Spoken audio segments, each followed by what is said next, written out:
Hello, I'm Commissioner Kevin Cameron, one of your three Marion County Commissioners. I'm here today with Commissioner Janet Carlson, with our District Attorney, Walt Biglow, and our Sheriff, Jason Myers, and Commander Jeff Wood, who is the commander of our Parole and Probation Division. We're here to talk about public safety and the things that have been going on in our public safety arena in Marion County. One of the things that a lot of people don't know about is we have a Public Safety Coordinating Council, of which these three gentlemen and Commissioner Carlson is actually the chair of. And today, so we're going to talk about some of the good things that have been going on and some of the challenges that are before us. And Commissioner Carlson, maybe you want to start us off with a good question of one of these three gentlemen, or share something great that they've been doing. Sure, thank you, Kevin. Right. Thank you all for being here today. Thank you. So we're going to talk, I think, first just about our public safety system in Marion County generally, and maybe Sheriff, I'll start with you. We have been known to work really collaboratively in Marion County. We work on a systems level. We work to try to have best practices. What are you the most proud of in terms of how our system is rolling out in Marion County and your role as sheriff in making that happen? You know, there are a lot of things to actually be proud of, but as sheriff, I'm responsible for running the jail and transition center, so everybody that's arrested in Marion County comes to our jail pre-trial. They also serve sentences for misdemeanor charges and sanctions. We also have a patrol division that patrols the unincorporated areas of Marion County and the small cities that don't have law enforcement agencies. And then we have community corrections, which we supervise offenders who are placed on probation and parole, those that are returning to our community from prison. You know, I think there's a couple areas that really kind of percolate to the top where we've been working really hard. One is around mental illness and the amount of people we come into contact in the community who are suffering from a mental health condition, and really trying to assess that, de-escalate the contact that they're having with law enforcement, and then refer them to community resources. Traditionally, because of changes made a number of years ago where folks that were in state care that have been pushed out into the community, and this has happened nationwide, there's no place for people with mental illness to go when they have a problem, and law enforcement's called, and unfortunately in the past we've only come with a few answers, and one of those is arrest and incarceration. We've worked really hard in this community. I've worked with you as commissioners, with our health director, with our district attorney, with other law enforcement to develop training for our law enforcement officers so that they can identify somebody in a mental health crisis. We put together systems that have wraparound services so that when we find somebody, we have other alternatives outside of the criminal justice system to refer people and get them the help they need. So we're doing some really good things in that arena, and we continue to evolve and get better. And so I'm very, very happy about that. And again, it kind of points back to that collaboration you talk about. Another area that I'm very excited about and the work that's being done is around community corrections, and that is supervising people on probation and post-prison supervision. We're kind of a state leader with our Marion County Reentry Initiative model that we have that, Commissioner Carlson, you've been instrumental in helping us put together. Some of the programs we have, they're catching the attention statewide. And I may ask Walt to talk a little bit about how we collaborate with his office in some of those programs. But the big news out of that is that we are making our community safer by working with folks who are placed under our supervision by changing behavior so that they don't go back into the criminal justice system. And we're really kind of setting a trend and a pace here in Marion County that's unique with all the other communities. That's great. You know, one of the things that you hear terms out there, and probably this is leading up to maybe next question, you hear tough on crime, and I want to say as a commissioner and somebody who was in the state legislature, obviously I can see where Marion County is tough on crime, but also on the other side of helping people get back into the system or get back into the situation. And one of the bills that we passed that goes along with what the sheriff was just talking about back in 2013 was House Bill 3194, the Justice Reinvestment Act. And Walt, maybe you want to share a little bit about your involvement from the district attorney's office, how that's made a difference for you with the victims and all types of things that it's impacted. Yeah, thanks, Commissioner. Pleased to talk a little bit about that. And I guess the main thing that justice reinvestment is highlighted for our community is the good relationships that the sheriff spoke about. We could really stretch this table really long beyond the commissioners and the Sure. sheriff's office and the DA's office of all the partners that we have in delivering public safety in our community. And it really is relational. And at the end of the day, we're just trying to do the right thing. It's about justice. And that not only means holding people accountable, which we do every day Right. in our community, but doing the right thing with those that are in the justice system. What justice reinvestment is all about is it's a commitment between the state of Oregon and all the communities that if we can save correctional space at a prison level and contain that population, we will take those savings then and reinvest in good, measurable programs in our communities. And that's exactly what that commitment was all about. And so we have teamed up to make that happen. And the legislature designated the Public Safety Coordinating Council, some people know them as the lip syncs, local teams, to be kind of the guardians in the community and to identify those programs and implement those community-based efforts.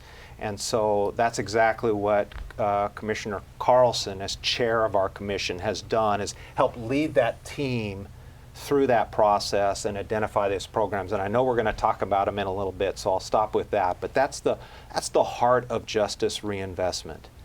And when you start looking at outcomes, I think we're doing some really good things. But again, we couldn't do it without the partnerships that we have. Yeah, great. Thank you. I think that's the stressing of the partnerships.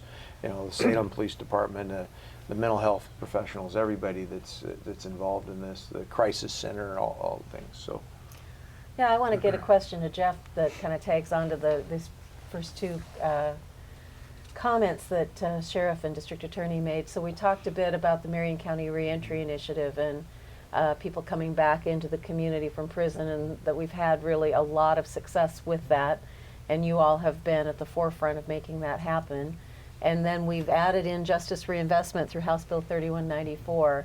So there's that element of justice reinvestment that's prison diversion.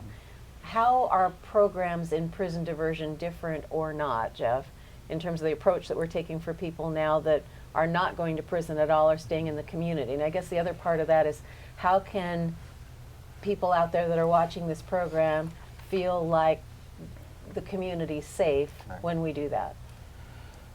It's a very complicated question, Commissioner. Probably the best way I can answer it is whether somebody is being diverted from prison or whether somebody is being released from incarceration. The approach we take is very similar in that we try to address problem areas in each individual's life to help them not commit crimes. I think we're all unified in our desire to make our community safer, make it healthier. And the way that we do that is, sometimes it's a complicated word, but we try to lower our recidivism rate. And so for prison diversion, we receive referrals from Walt's office, and we assess them, and we try to find those problem areas in people's lives, whether it's a housing issue, whether it's an education issue, whether it's an addiction issue. And we have a variety of assessments, and not to bore the audience, but we use these problem areas in people's lives to determine what plan we should take to lower the risk to the community, so that they can be successful. And we approach that with treatment, we approach that with mentoring, we approach that with housing. The collaboration that Walt had talked about is very profound. It's from the elected official level all the way down to the ground practitioner, where everybody is unified to try to provide those supports for an individual. And again, a high level of accountability, but providing those supports to lower the risks to the community. And again, for people, whether they're returning from incarceration in the Department of Corrections institution, whether they're releasing from our transition center, or whether they're diverting prison altogether, we use those problem areas in people's lives to make them successful. But I think it really is more profound than that, in the sense that you're talking about people overcoming years of addiction. You're talking about people getting a GED when they had no education whatsoever. You're talking about people reuniting with their kids and their families to overcome that intergenerational cycle of criminality. And really, at the end of the day, we all benefit as a community, and we're all safer because people are getting jobs, people are maintaining clean and sober lives, and maybe most importantly, kids aren't losing their parents to incarceration. That's great, thank you. Well, good. One of the things that I think Marion County has been a leader in, and I'm not sure who wants to answer this one, but the Reentry Council that was formed, I think, by you back in 2007. It's the Sheriff's Council. The Sheriff's Reentry Council. I know, Jeff, you chair that council. And maybe you mentioned the word recidivism, and it's obviously focused on people coming out of, when we first started out of the Department of Corrections system. And why don't you talk a little bit about the successes there that we've achieved over the years, and maybe some of the people that are watching, even some of them have probably participated in some of the ways they could help in raising funds for that and some of those things. You want to share, or Sheriff? It's your council, I guess. Jeff runs it. Yeah, so maybe I'll talk about the kind of the idea behind the council, and then Jeff can talk about some of the things that they accomplished. But the idea was to bring stakeholders together around this initiative and to coordinate and to make sure that we were achieving the goals we wanted to achieve. So we have a lot of community leaders. We have nonprofit organizations, Chemeketa Community College, which hosts our SOAR program, which is one of our flagship prison reentry programs. That president is on this council. So it's a very robust council. They meet quarterly and really help kind of set the agenda of what we're trying to accomplish around reentry, prison reentry. I believe the first council, I think we started in 2009 or 2010. It was the result of a Second Chance Act award that we received from the Bureau of Justice Assistance. The sheriff's spot on when he talks about a lot of it being a barrier-busting group where we can overcome some of the issues and some of the problems that maybe we've had historically towards that common goal in terms of trying to get people to lead crime-free, criminal-free lifestyles. And maybe what you're getting to, Commissioner, a little bit is there's been a broad range of research, and when you bring a lot of good people together, over the years, we've actually done, Marion County, I think, should be very proud about the recidivism rate locally. I think we had a high of about 37 or 38% back in 2002 or 2006. And we had an all-time low in 2000, and I think it was 14%. So we reduced that dramatically. And it is due in part to the line work done by everyday practitioners, but also the leadership at the county level in terms of making this a priority, the sheriff's leadership towards this reentry council, the commissioner's support. And even something, if you had told me 20 years ago when I first started that a county commissioner like Janet Carlson would be hosting a breakfast for reentry and trying to do fundraising, I probably would have laughed somewhat hysterically, because I didn't think we'd ever have the level of community support to bring this issue to the forefront of our community. And it really does. I mean, it makes our community safer, and it benefits the individuals who are returning from incarceration because they don't feel like there isn't a community to support them.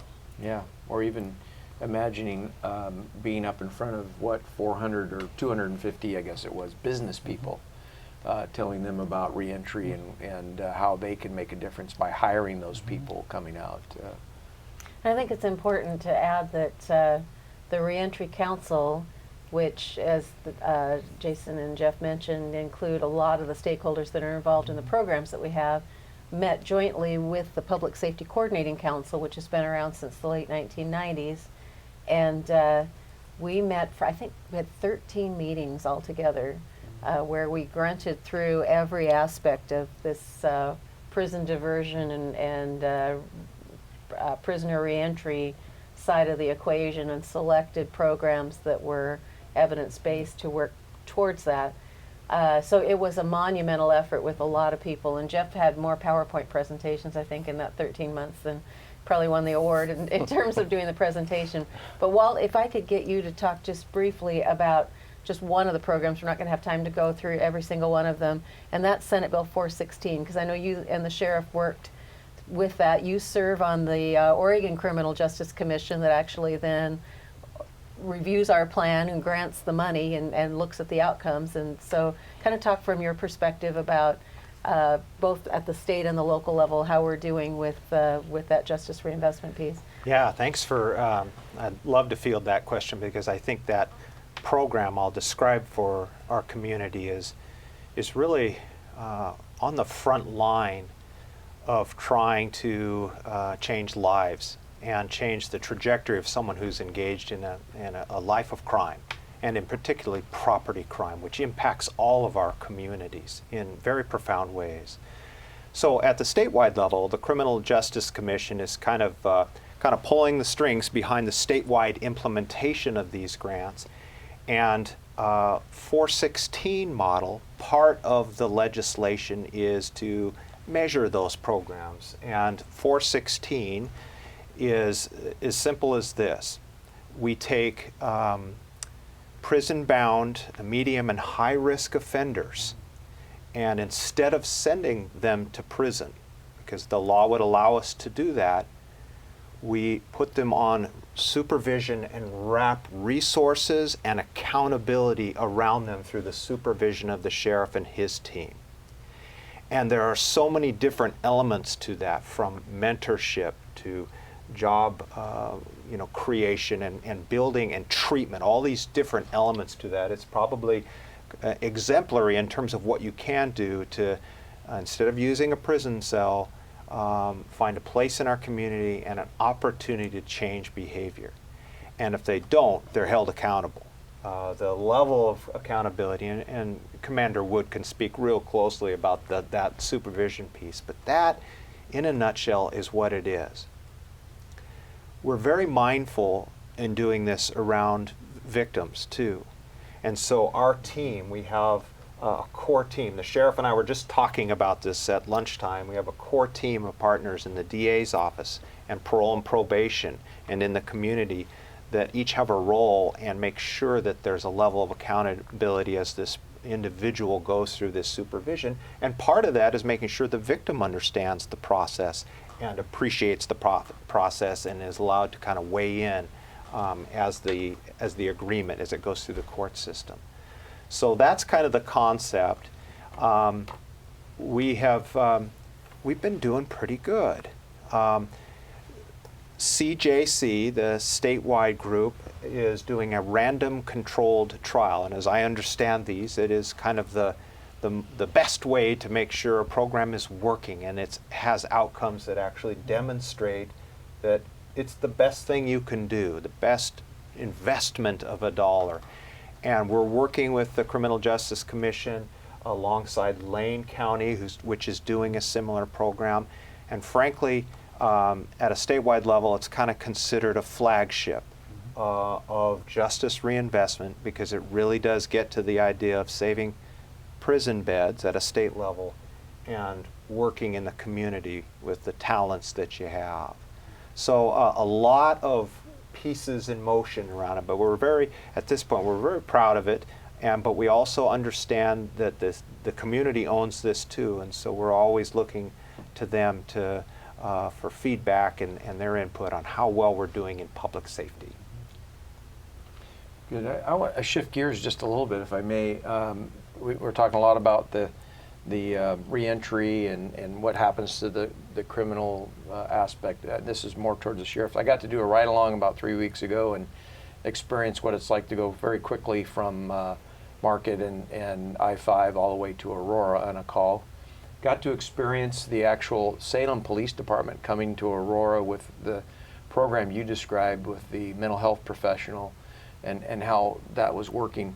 Why don't you talk a little bit about the challenges of the patrol, the visible part that our citizens, sometimes we were up in the canyon last week, we're up in Aurora, and how about that challenge and some of the things that your great staff does to meet that challenge?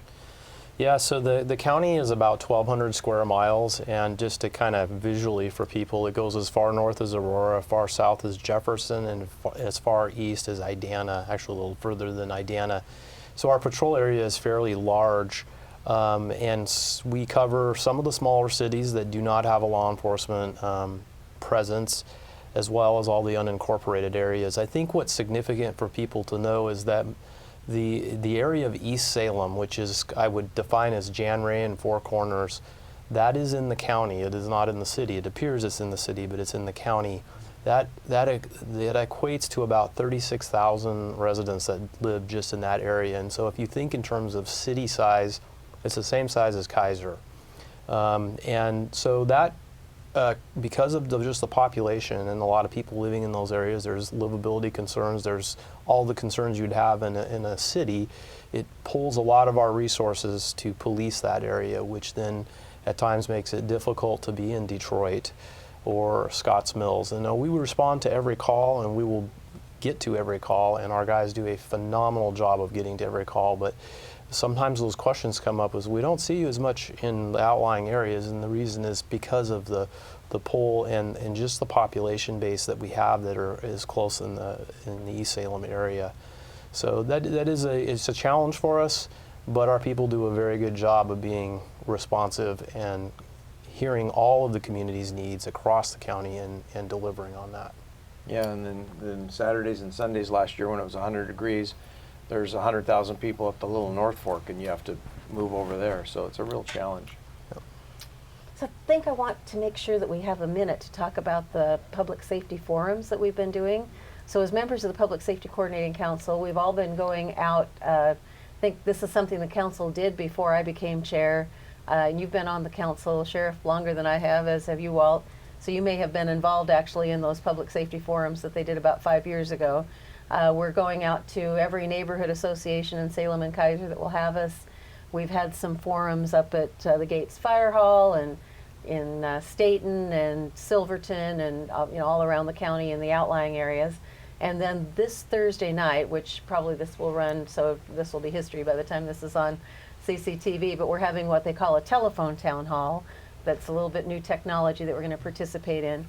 So, Sheriff, you were up at the Gates meeting, and Walt, you've been to a couple of those neighborhood meetings, I think, where we've talked to people. What are your impressions? What are we learning as we go out, and kind of what's the value of going out and talking to the residents of Marion County to learn what their public safety concerns are? Maybe, well, who wants to start? Sure, I'll go ahead and start. There is tremendous value to answer that question because we actually go to where people live, and we're able to have conversations around what the Public Safety Coordinating Council is, what we've been focusing on, and then get feedback. Are we on the right track? Do we need to be focusing on other things? I'm happy to say that what we've heard from the community is we're focusing in the right areas. One of the things that came up in Gates was law enforcement services. So some of the things that I just explained, talking to people about those services and how we can help them in their community. The other issue is affordable housing, and we have a homeless task force that, Commissioner, you're one of the co-chairs on, and that's a big issue in all communities across our county and the state. So we're getting good feedback, and it just helps solidify that we're doing the right things at the council, but it keeps that open ear because we know that things in public safety, they can change from day to day, and we want to make sure we're attentive to it. Yeah, my impression when I go out in the community and attend some of these meetings is that our citizens care, and that the issues that we're bringing forward and some of the initiatives resonate with them. And they, as members of our community, within their family and friends, they know the issues and have experiences, whether it's challenging issue with addiction, or a mental health issue. They want to lean in, and they want to understand what we're doing, and they have great feedback for us, and they appreciate the direction, the collective direction that we're, as a Public Safety Coordinating Council, as a community, that we're going. That's been my impression. And one comment about the Coordinating Council. We spent the lion's share of the last 18 months, I don't know now, and you leading the way, putting together this direction, this pathway, and I think it has been exemplary. I think the state respects what we're doing and uses it as a model to kind of draw together your team. We have citizen members on our coordinating council that have been there for years, and they are steadfast and they engage, and as as people in public safety, our job is public safety, we deeply respect the input, not only we have it on the coordinating council, but when we step into their schools and in their neighborhoods. So it's been valuable. Thank you. And I think there definitely have been some themes that we've heard, and homelessness came up again last night. Lieutenant Tim Fox and I were at Waldo Middle School for the neighborhood association meeting there. But the other thing that has struck me, and Walt, you touched on this, is that I don't think we would be having the same conversation as a community 20 years ago, maybe even 10 years ago, if the legislature came forward and said, you know what, we want to send fewer people to prison because we want to save those beds, and we want you to keep them in this community and wrap services around them so they get out of a life of crime. There was such a feeling of, 3 strikes you're out was coming. People were really looking at punitive measures with crime. But every group that we've been in, whether it's in a very conservative rural area of the county or whether it's in kind of a more urban, maybe less conservative political agenda, people there they nod their heads. Nobody says, whoa, wait a minute, what are you doing? It's just been very interesting to me that, and I do think it's because so many people have a nephew or a brother or, a neighbor or someone that they know that has been in the system, oftentimes because they're involved in addiction and got involved in the wrong crowd or whatever. And there's a place, I think, where kind of enough is enough in people's minds, and that we've tried the prison thing and really ramped it up, and now we need to try some other things. And you're right, what we're doing the outcomes have been so phenomenal that it just really makes such a huge difference.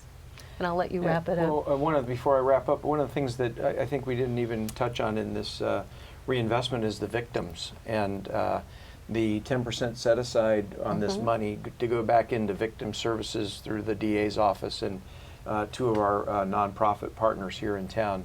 And then now on top of that, the Public Safety Commission decided to add even more dollars Another into that. 100,000, right? So I want people to know that we also understand that the people that have been victims of these crimes, we need to help them and serve them. So that's really important. But I just want to say to the people, first of all, I want to say to Commander Woods and Sheriff Myers and DA Biglaw that thank you very much for joining us today. And more importantly, thank you for what you do day in and day out. And Commissioner Carlson, for your leadership in public safety in Marion County. One thing that we need to let the citizens know, we spend about 78% of our general fund dollars on the total public safety system. And we are going to continue to set that as a top priority as commissioners when we do next year's budget. Thank you very much for watching today, and we look forward to seeing you on our next Marion County Today.